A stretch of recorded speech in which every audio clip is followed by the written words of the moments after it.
জানি বাইরেটা খুব অন্ধকার। গুড মর্নিং এভরিওয়ান, আমি নীল। আরেকবার তোমাদের সঙ্গে সবার সঙ্গে দেখা হয়ে গেল। আমি যাচ্ছি আজকে একটা রাইড করতে।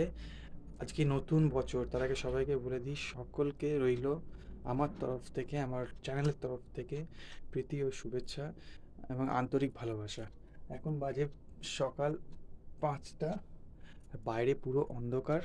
আমি বেরোচ্ছি আজকে রাইড করতে আমার পার্টনারকে নিয়ে। ইভেন আর একটা সারপ্রাইজ দেবো, সেটা যেখানে যাব সেখানে পৌঁছে যাওয়ার পরে আমি সারপ্রাইজটা দেবো।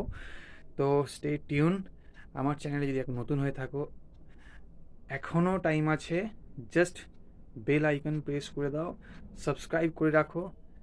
আর যদি ভালো লাগে আমার video, comment, share and like, এই তিনটি জিনিস করে দিও। আমি রেডি হয়ে গেছি আমার ডেস্টিনেশনে যাওয়ার জন্য। প্রায় সব কিছু সেট আপ রেডি, গাড়িও রেডি, ওপাশে আমার পার্টনার রেডি হচ্ছে। তো আমি মোটামুটি রেডি হতে হতে আমার আরও টাইম লেগে গেল। আমি 5:30 বাজিয়ে ফেলেছি। তো আর বেশি লেট করবো না, দেখা হবে তোমাদের সঙ্গে রাস্তায়। তো ততক্ষণ stay tune with royal riding. Just look at my কুকু।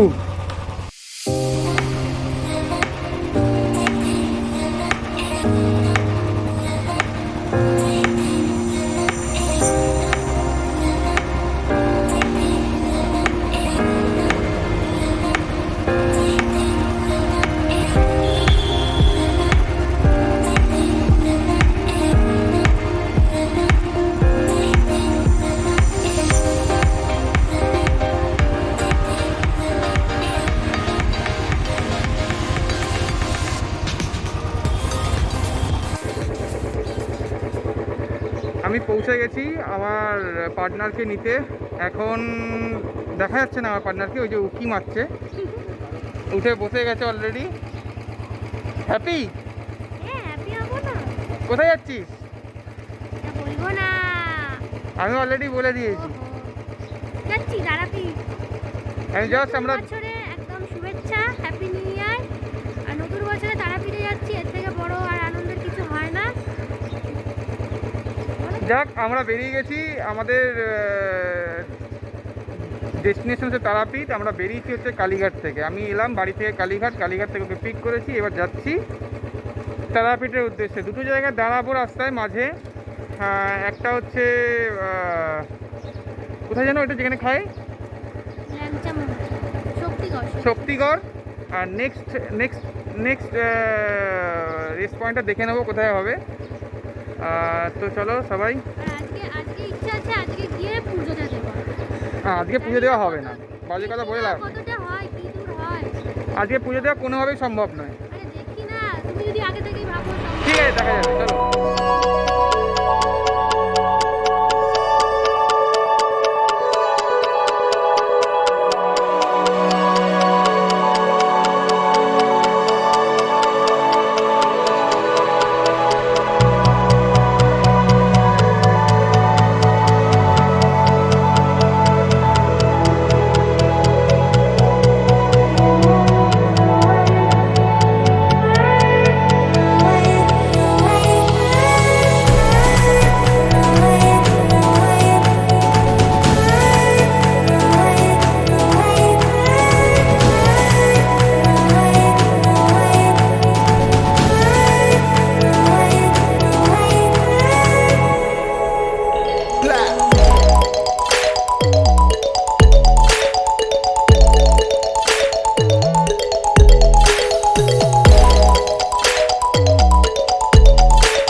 নিকেতন।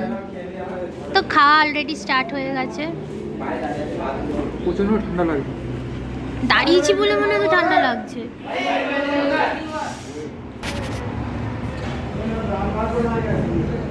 ও খাওয়া আমি এখনো শুরু করিনি, খেয়ে নিতে চা।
জাস্ট টায়ারটা রেডি হয়ে এসছে, এখন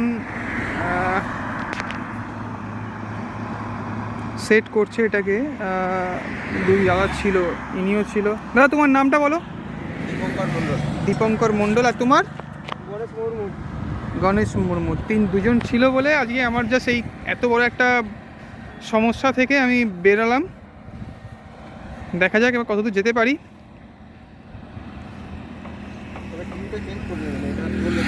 তিনটে লিক হয়ে গেছিলো, সেই লিক সারিয়ে এখন নিয়ে এসছে।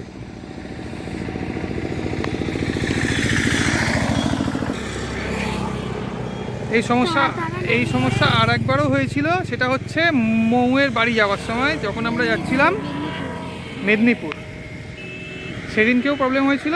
এই তারপরে এতগুলো রাইড করার পরে আবার একবার প্রবলেম হলো, মানে এটা সেকেন্ড টাইম। যতবার এ আমার সঙ্গে বেরোয়। ও পুরুলিয়া যাওয়ার সময় কে? পুরুলিয়া যাওয়ার সময় আমি ছিলাম না। যতবার বেরোবে ততবার প্রবলেম হবে। না, যেটা মেন, যাকে আমি যার উপর ভরসা করে এত দূর যাচ্ছি, তাকে যদি সারাক্ষণ বলে চেঞ্জ করে দেওয়ার কথা, তাহলে সে তো রাগ করবেই। তাহলে চেঞ্জ করবো না, তাহলে আমি না, আরেকটা change কেন করবো? এরপরে আমার আরেকটা পরিকল্পনা আছে, সেটা এখনো রাস্তা বাকি আছে, এটার উপর ভরসা করে যেতে হয়। ঠিক আছে, এক্ষুনি গেছিল খুশ হয়ে।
হাড়ি বাঁধো মন মনে রে, খেজুর গাছে হাড়ি বাঁধো মন, খেজুর গাছে হাড়ি বাঁধো মন মনে রে, খেজুর গাছে হাড়ি বাঁধো মন, নইলে রস করিয়ে গোড়া পচে অকালে হবে মরণ। খেজুর গাছে হাড়ি বাঁধো মন, বাঁধো মন, বাঁধো মন, বাঁধো মন, মন বাঁধো মন, বাঁধো মন, বাঁধো মন, বাঁধো মন, বাঁধো মন, বাঁধো মন, মন বাঁধো মন, বাঁধো মন।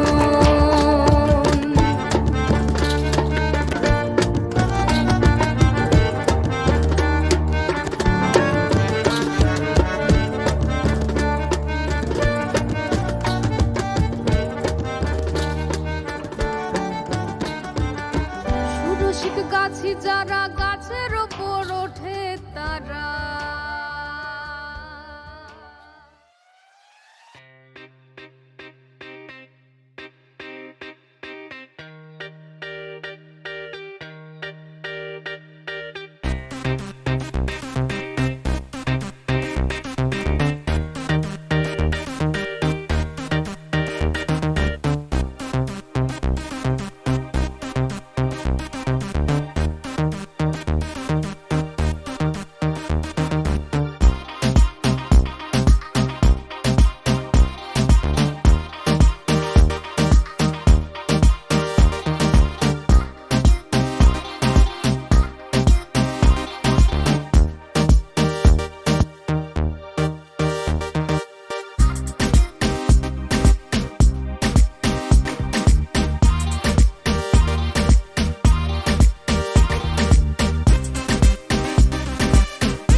তোরে রাঙা পায়ে জবা হয়ে থাকবো আমি পড়ে, মা তোর রাঙা পায়ে জবা হয়ে থাকবো আমি পড়ে, তারা তুই ছাড়া কি শান্তি দেবে এই মন জীবন জুড়ে, তারা তুই ছাড়া কে শান্তি দেবে এই মন জীবন জুড়ে। মহাপীঠ তারাপীঠ, মহাপীঠ তারাপীঠ, জয় তারা জয় মা তারা, জয় বাম জয় মা তারা, জয় তারা জয় মা তারা, জয় বাম জয় মা তারা।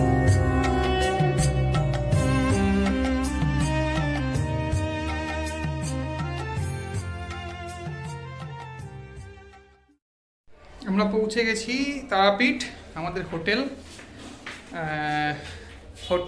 এটা হচ্ছে হোটেল বিশ্রাম ভবন। আমরা নিউ বিশ্রাম ভবন নিয়েছি। ভালোই হোটেল, খারাপ না। ট্যারিফ আছে হচ্ছে 750, আর গিজার নিলে তার জন্য 200 টাকা আলাদা করে পেমেন্ট করতে হবে আমাকে। ভালো, খারাপ না। বেড 3 জন আরামসে শুতে পারবে। আর প্রচণ্ড ঠান্ডা লাগছে। মেঝেটা পুরো মার্বেল করা আছে, দেখাই। এই যে বেড, এসিও আছে, চালানোর দরকার প্রয়োজন পড়বে না। হ্যাঁ, একটা টিভি দিয়েছে, একটা ড্রেসিং টেবিল দিয়েছে, সামনে খুব সুন্দর একটা ব্যালকনি দিয়েছে, যেখানে দাঁড়িয়ে শীতকালে রোদ্দুরের তাপ নিয়ে আরামসে বসে টাইম কাটানো যাবে। দেখুন ভিড়, দেখুন নিচে। আমার গাড়িটা ওইখানে রাখা আছে। এই হোটেলের দুটো ব্রাঞ্চ, একটা হচ্ছে পুরনো আর একটা হচ্ছে নতুন। আমরা নতুনটাতে আছি, এটা হচ্ছে পুরনোটা। সামনে একটা ছোট পুকুর দেখতে পাচ্ছি, আর সামনে ওই সামনের দিকে চলে গেলে আই থিঙ্ক ওই দিকটায় মন্দিরের দিকটা আছে। বাকি আমি যেটা বলেছিলাম যে সিক্রেট ব্যাপার আছে, সেটা হচ্ছে আমার বন্ধুরাও এসছে, 3 জন বন্ধু এসছে। মৌ অবশ্য সবাইকে চেনে। একজন হচ্ছে দীপক, একজন প্রসেনজিৎ, আর হচ্ছে রিম্পা। 3 জনই এসছে, অন্য হোটেলে আছে। ওরা আমাদের আধা ঘন্টা আগে পৌঁছছে ট্রেনে করে। আর আমাদের যেহেতু গাড়িটা পাংচার হয়েছিল, সেই কারণে আমরা একটু লেট হয়ে গেছি। আমরা এসে পৌঁছেছি এখানে 1:30। তো এখন মৌ ফ্রেশ হয়ে গেছে, মৌ ফ্রেশ হয়ে যাবে, আমিও ফ্রেশ হবো। এরপর ফ্রেশ হয়ে তারপর বেরাবো, একসাথে মিট করব। মিট করে কোথাও একটা ভালো জায়গায় খাবার দাবার লাঞ্চ করব। তো দেখা হচ্ছে ততক্ষণ স্টে টিউন। থাকবে কিন্তু এই খুব ই হয়ে থাকবে, ভাঙা ভাঙা ভাঙা কিন্তু ছবি তুলে যাবে ওই গামলা দিয়ে। তাই এই তো দেখি নিলাম, দেখুন দিয়ে দেবে কাপা কাছে দিয়ে যায়। আমরা খেলাম হচ্ছে আমি জানি না যে মৌ রেস্টুরেন্ট। তাহলে সেরকম ব্যবস্থা করে তো ইট মানে একটা চা খাওয়া খেয়ে মৌয়ের বাবা রেস্টুরেন্ট তৈরি করেছে এখানে। এই যে মৌ, তবে তোমার কে হয় একটা ফাঁসির চড় মারবো না, একদম মৌ রেস্টুরেন্ট একদম ভালো না, একদম জঘন্য। দুর্দান্ত সব কোয়ালিটির জিনিস।